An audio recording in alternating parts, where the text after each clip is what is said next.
Saturday, which we're entitling Fred Comes Home, a celebration, a hometown celebration to welcome Fred VanVleet back to his hometown after his phenomenal run in the finals and the championships, helping his team, the Toronto Raptors, win their first NBA championship. I'm joined here with Fred's marketing director, Marquez Beeks, who will share some information on behalf of Fred and speak on his behalf to initially express Fred's appreciation and excitement for this as he's looking forward to Saturday's activities. Collectively with the City of Rockford and Mayor McNamara, our teams are thrilled to be able to host this opportunity for the community to come down and celebrate their hometown hero, our new North Star, Fred, recognizing all of his accomplishments during the last season, but also the many ways that he gives back to our community through his philanthropic and charitable activities and his continued involvement with many youth programs and basketball programs here in the city. So just to give you a rundown on what's going to be happening, all of the events will take place in the downtown core. Starting at 1:30, folks are invited to gather together for what we're calling Dribble the City. Outside of City Hall at 425 East State Street, folks are invited to bring their own basketballs from home to join with Mayor McNamara and local basketball players for a dribble from City Hall to the City Market Pavilion and the event grounds. That is essentially our ceremonial tip-off for the event. Once folks arrive down to the City Market Pavilion and the areas around Water Street and State Street, they'll find other activities which I'll speak to in a moment. So for that Dribble the City event that starts, folks can start gathering there at 1:30 and we'll officially sort of tip off and dribble down together collectively starting at 1:50. At 2 p.m., the City Market Pavilion will open to the public for what will be a 3 p.m. program with Fred and friends and local dignitaries for a celebratory welcome home program. Underneath the City Market Pavilion is standing room only. Chairs, lawn chairs, etc. will not be allowed in that space. If you want to come down and enjoy that, that can be done. You can bring your chairs for Water Street, for the alley next to the market, between the market and the indoor pavilion or the State Street area. There will be large screen TVs set up throughout the footprint to help people see what's going on stage. In some ways we want to recreate the Jurassic Park experience, but we also know that folks are going to be coming, so there will not be seating. More folks will probably be coming than the first 2 nights that we hosted the Jurassic Park events. So seating will not be available underneath the pavilion. As I said, the gates to the pavilion will open at 2 o'clock for if you want to be standing room only. The program will begin at 3 p.m. We anticipate the program being done in advance of 4 p.m. and all the activities will conclude by 5 p.m. The food trucks, the beverage trucks, the kids' activities that will be happening will all run from 2 o'clock until 5 o'clock when the event concludes. Fred will be with us, of course, in person on stage, making remarks and giving his appreciation to the community and receiving that in return. Given the size of the crowd that we're anticipating, at this point, there won't be any public availability to do interactions with Fred. We understand that the community wants to do that, but just to recognizing the number of people who are coming down, the best way to celebrate Fred and show your love for him is to be there, but not to expect autographs or one-on-one interview opportunities or face-to-face opportunities. Over the coming months and weeks, I'm sure there'll be other opportunities here locally for Fred's fans to interact with him. So now I want to ask Marquez to speak on behalf of Fred and his team and share perspective that you might have, and then we'll do some Q&A, and then we'll probably have a more in-depth briefing for all of you members of the media to give some additional details. So, all right. Thanks. Just coming up, this is one of the big event for the city, for the community to come out. A lot of people have been hitting me up on Facebook and Twitter and stuff like that. When is Fred coming back home? This is the opportunity now to bring the city out.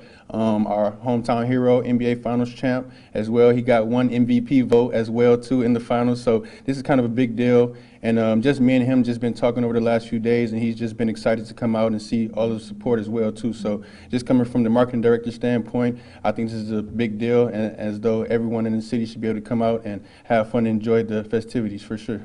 Thank you very much. So with that, we'll open it up for some brief questions and then conclude this portion of it and then continue our briefing one-on-one with each of the reporters here. John, you mentioned you're anticipating a large turnout. Do you have any figures as to how many people you expect to turn out on Saturday? Any projections? Not that I'm going to put out there publicly. We're working with the city of Rockford, fire, police, public works to ensure a really fun and safe experience for our visitors, and recognizing that there's a lot of flexibility or unknowns as it relates to opening up an event like this. But we'll be prepared and we'll be ready, and we're looking forward to whoever comes out. Can you talk a bit about why you guys decided to stay away from the parade route? Yeah, so there's a couple reasons. In consultation and talking with Fred, it was at the Visitors Bureau, our suggestion that we stay away from a parade, recognizing that the team in Toronto had their parade. And as a team, the city of Toronto, with millions of people, came out to celebrate. We wanted to do something a little bit more unique and local to our region, and something that brought our community together. We think the Dribble the City concept is a way that kids and their parents and families and friends can do something together to have an experience, at this point, rather than a parade. And we just wanted to do something that was unique and local, while giving the community an opportunity to interact with, their friends and family, and welcome Fred home through the program at 3 o'clock. John, is there a cost involved in all of this? Is it under your budget, or how does that work in terms of security and traffic control, things like that? Sure. So there's not a cost to attend. It is free and open to all. Obviously, food trucks and beverage, things like that, would be at the the expense of anybody wanting to participate in that. Costs related to the event are being underwritten by our organization, the Convention and Visitors Bureau. Costs related to public safety and public works, closing of roads and things will be covered by the city of Rockford as the host. We are seeking corporate sponsors and partners who want to help us underwrite the cost, and folks who are interested in doing that can call our office at the Convention and Visitors Bureau at 815-963-8111. Do you have any idea how many vendors will be there?